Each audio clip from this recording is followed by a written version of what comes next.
Hi there, I'm Alice, and welcome to Study Diaries. In today's little audio, we're going to be talking about something interesting, which is how research isn't trustworthy and how I question it now. So, I've always had this question due to my interest in conspiracy theories, right?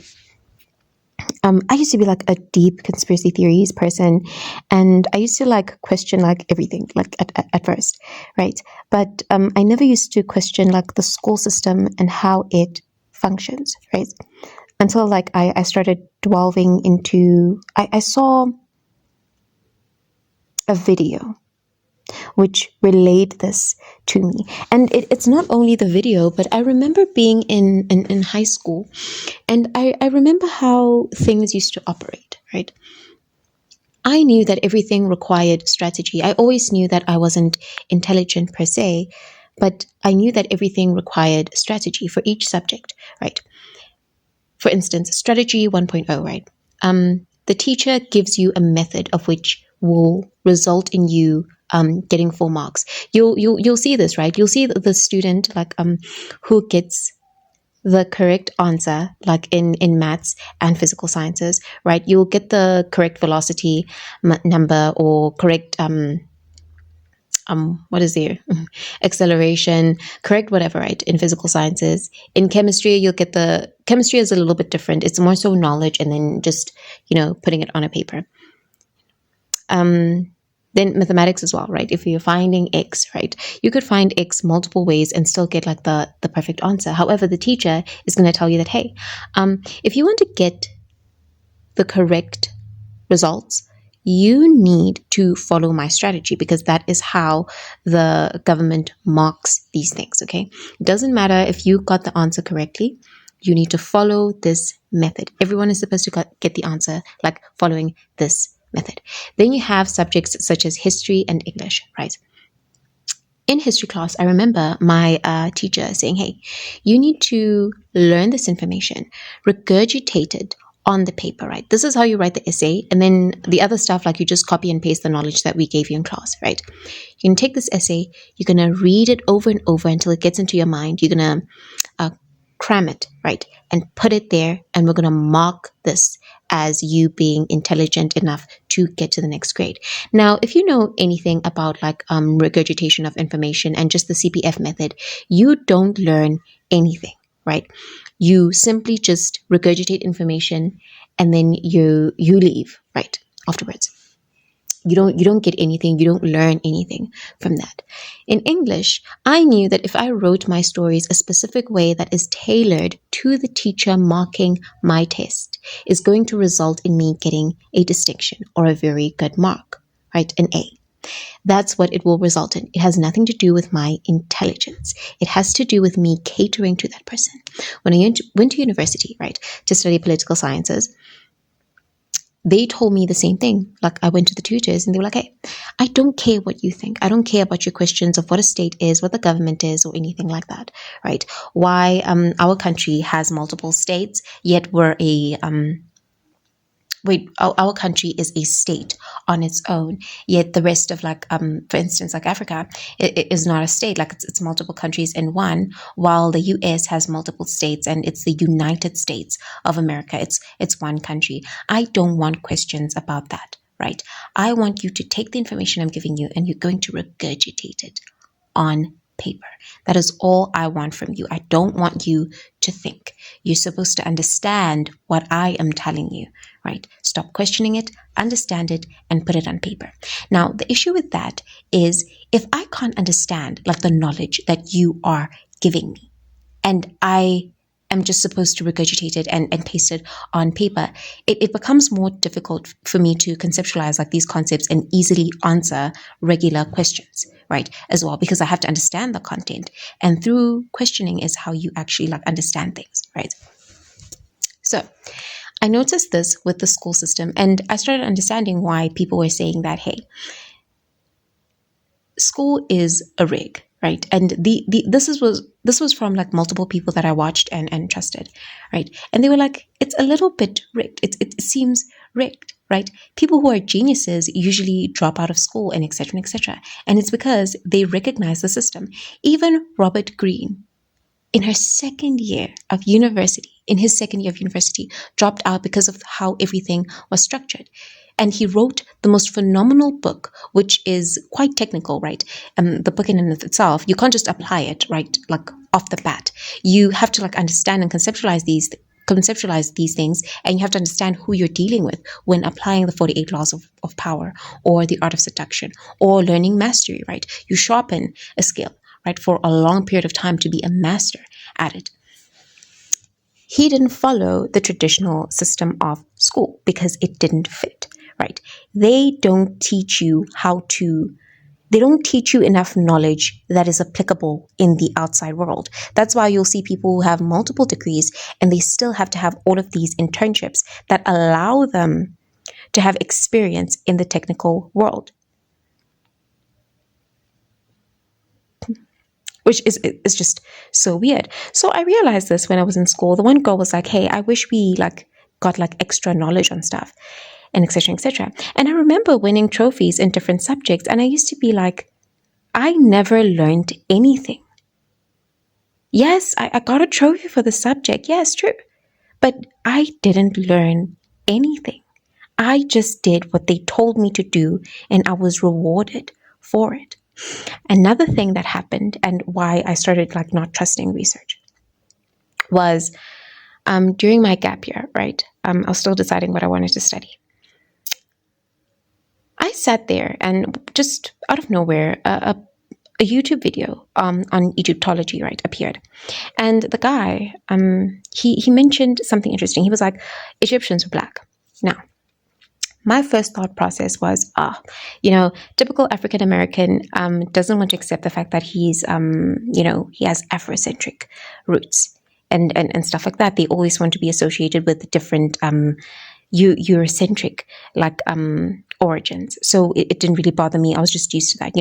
Those DNA tests of Black Americans wanting to be Greek, wanting to be some form of relation to Europeanism, right? They never wanted to be Congolese, Ghanaian, Zimbabwean, or Nigerian or anything like that, right? They always wanted that. Or they have like 1%, 0.1% Korean in them or something like that. But mainly like Eurocentric. I've logged on, I logged onto the video, right? I clicked on it. I was like, you know what? Convince me, right? I'm bored. Like, let's see where, oh, sorry. Let's see where this goes. Where this goes. Click on the video with the guy in it, right? And my mind was blown. And here's why. There were actual like pictures which he relayed, but he also referred to people who wrote books on this, like Sheikh Anta Diop, right? Someone who has all of the credentials that are applicable in talking about this subject. And that also made me realize something. Just because someone has a bunch of credentials and a bunch of degrees doesn't mean anything. That video made me realize that everything has a bias to it. The educational system has a bias to it. You go to school and you learn nothing from school. That's why there's street smart and there's book smart, right? Book smart means you are applicable to that system. You work in that system and you will only do well in that system. If you try to apply any of what you learned into the real world, it's not going to work. When you're street smart, you can navigate the school system because you can hack. You're like, this teacher likes this person likes this person, blah, blah, blah, blah, blah. Right? And simultaneously in the outside world, you're able to apply those things. That's why certain subjects which are technical, right? There are academic degrees and then there are technical degrees. I've just found out like this term and what it actually means, like through like someone mentioning it. Technical degrees teach you how to think, right? When you're a doctor, you learn how the body is, meaning you can operate, like you can help someone right now who is sick.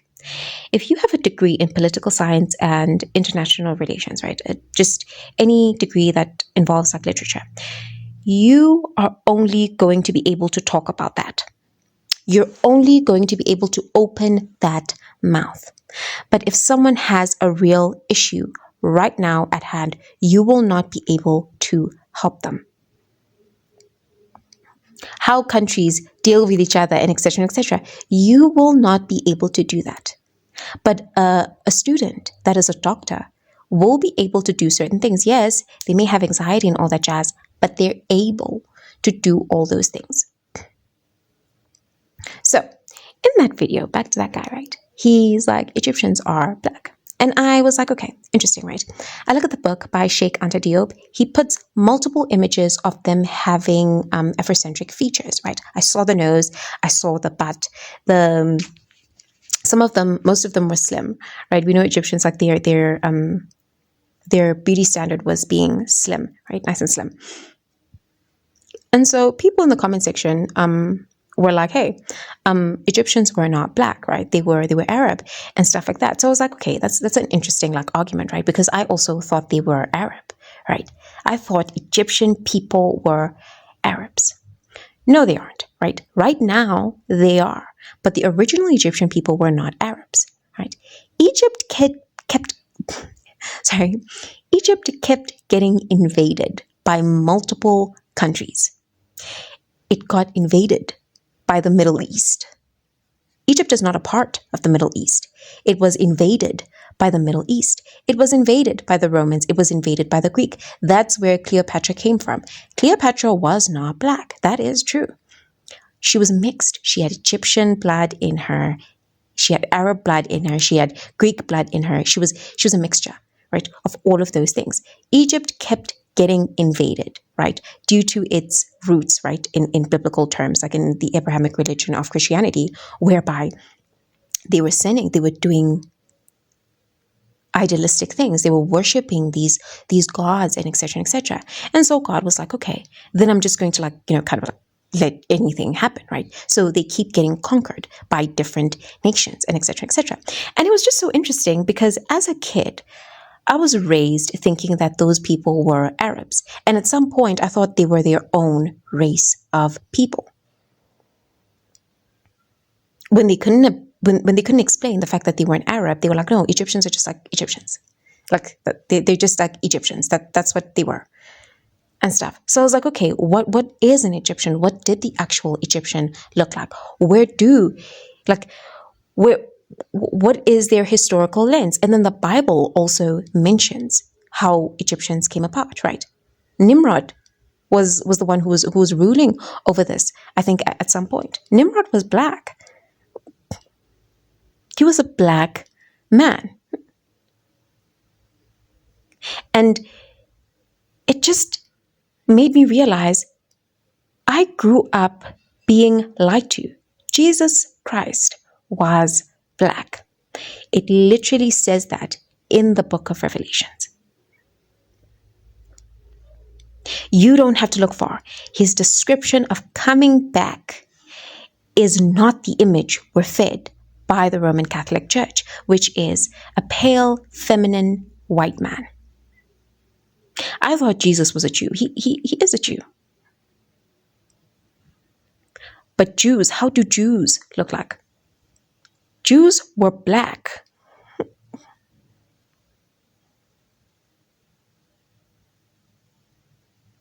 And this made me realize, I was like, how many things are false?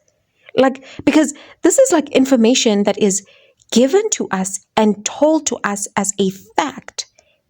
It's not a theory. This is in the educational system. And you only become dumber and dumber and dumber. And you're stupid. You're stupid because of the educational system. Until you remove yourself from that and you start thinking for yourself and you're like, wait a minute, let me just dig. So ever since this, I've had an issue with any information that is given to me because I never trusted the source, right? People have biases. Sheikh Anta Diop had a whole argument with these researchers during the 1900s, I believe, where it was literally changed. They were like, Egyptians are now confirmed as not being black at some point.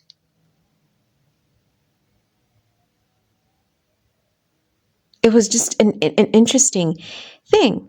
And I was like, I can't trust anything. The sources that I'm told are credible from JSTOR, right? You can go search that thingy. They're academic sources that you get. Those sources, who are they from? Who is that person? And even if they have the credentials, what is their motive? At the same time,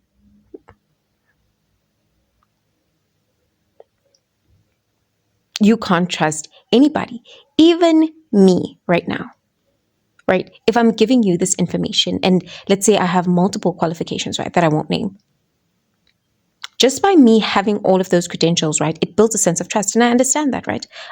Doctors need a doctor's degree. You trust them more. But there were people who were not doctors, who didn't go to to university to get a doctor's degree. And they were able to do the same things doctors do. They were able to operate on a patient. So does it mean because you have the degree, now I trust you? No, because it may mean that, hey, I have the degree, but I'm not really good at my job. Maybe I have an agenda as well, and my own thing to push. So it's just something interesting. And I remember going into university saying this, and my lecturer was like, I feel as though some of you are going to fail. And I looked at him and I was like, but I'm asking you, like, why? We don't know these people. We don't know their agenda. We don't know why they're doing the things they're doing. You give me an A plus and you call me intelligent on the basis of me being able to quote your favorite philosophers, your favorite historical figures in an essay and making it sound philosophical and articulate. And then I'm labeled as intelligent. Then I get a good grade.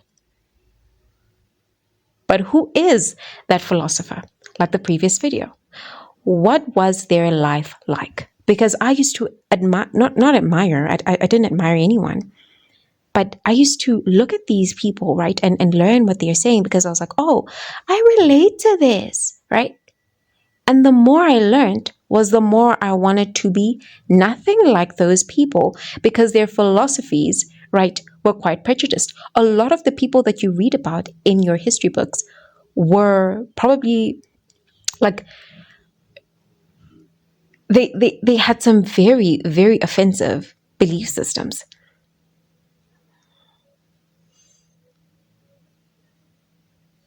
They had very, very offensive things that they believed about people.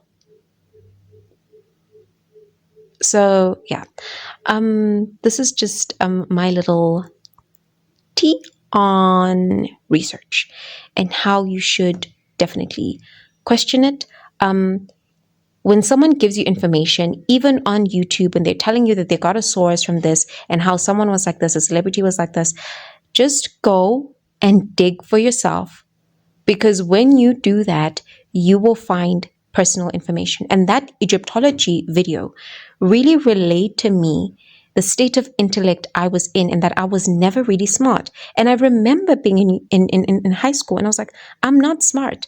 Yes, I'm getting like decent grades in certain subjects, but I was like, I'm not smart.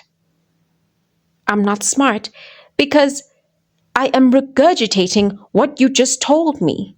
That's what I did. You told me the sky is red. The sky is blue, I mean. And I wrote on paper that the sky is blue. Did you know the sky is not blue? It's a reflection of the ocean, apparently. About, I think like 70% of the earth, right, is made up of water. I don't remember the percentage. Is space even real? Like, oh, everything is suspicious now. And it relates to TV as well. TV was meant to bring forth that agenda, right? By that that guy who formulated TV in the first place. Did they have a moon landing? Did they really have a moon landing?